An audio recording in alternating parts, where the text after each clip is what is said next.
Hey, good afternoon, everyone. It's still June 10th, 2026, and it's 1:55 p.m. here in Chicago. So I heard about Carmelo Anthony, not the ball player, but the kid who stabbed the other kid in self-defense, and he got a guilty verdict, and he is sentenced to 35 years in prison. He's eligible for parole in half that time. So like 17 and a half years, he'll be eligible for parole. I feel really, really bad. But I'm not surprised.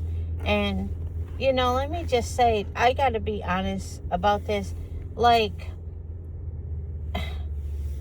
I was worried about him whether free or imprisoned, because that really, really, really pissed people off. Usually, white people are accustomed to a white person killing a black person and, getting a not guilty verdict. They're not used to a black person killing a white person in self-defense and then getting a non-guilty verdict. So the reason that I was always wondering, if he's found not guilty, where's he going to go? Where's he going to live to be safe? Because those white people were so angry that he defended himself to the utmost means possible. When they do it, it's okay. But when we do it, it's a problem. That kid that died, that kid that he killed, all the witnesses said he started shit with Carmelo Anthony. Carmelo Anthony, that's the price you pay when you start shit with people. People are going to defend themselves, and you don't know what kind of trauma they've had in their past where they don't take chances when it comes to defending themselves. Remember those girls? I know I mentioned this at least 3 times before. Remember those 2 girls in Queens, New York, who one jumped over the McDonald's counter all badass, and the other one went around the counter.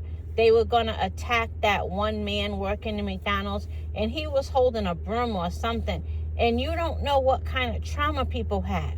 So when he saw them both coming to attack him, he beat them so bad with that broom or whatever pole he was holding. He beat them so bad that he put them in the hospital, both of them. And they said that he had done time in prison before. You don't know what people have been through where at that moment that, you're attacking them and they feel they have to defend themselves, you could end up dead. That's why you really need to leave people alone. So anyway, Carmelo got 35 years. And even if he were free, I'd worry about him. And honestly, these 17 and a half to 35 years that he must serve, I'm still worried about him, because what he did triggered a nation, a black man who defended himself. You fuck with me, I kill you. It only works when they do it, So I feel bad for him. But I'm not surprised.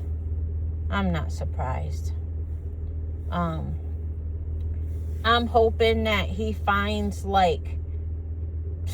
this is going to sound crazy, but I hope he finds his tribe in prison.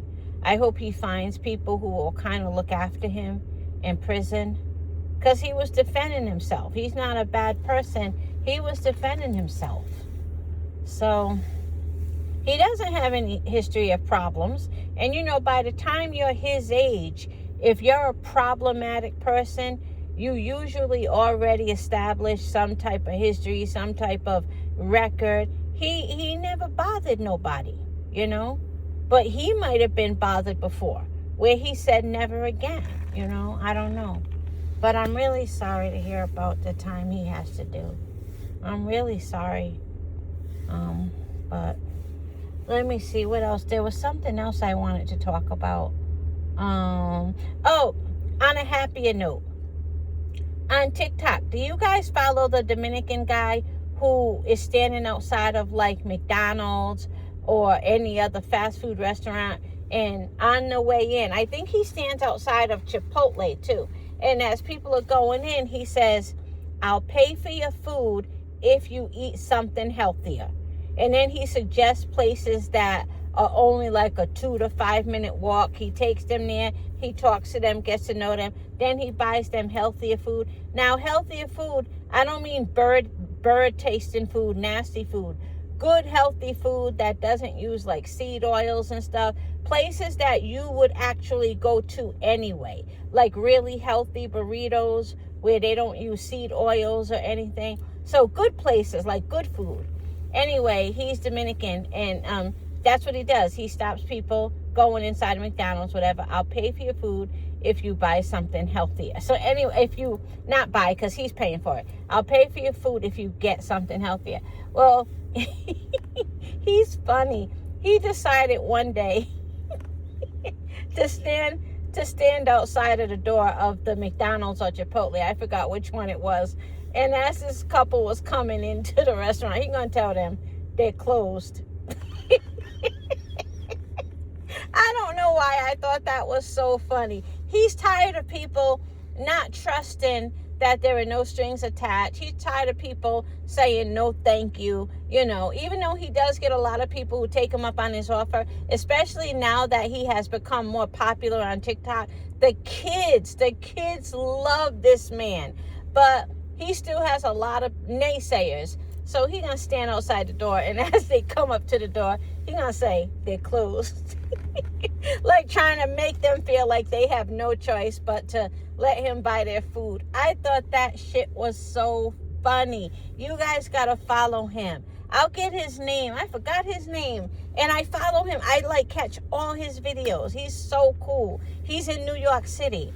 But anyway, that's all. Have a good day, everyone.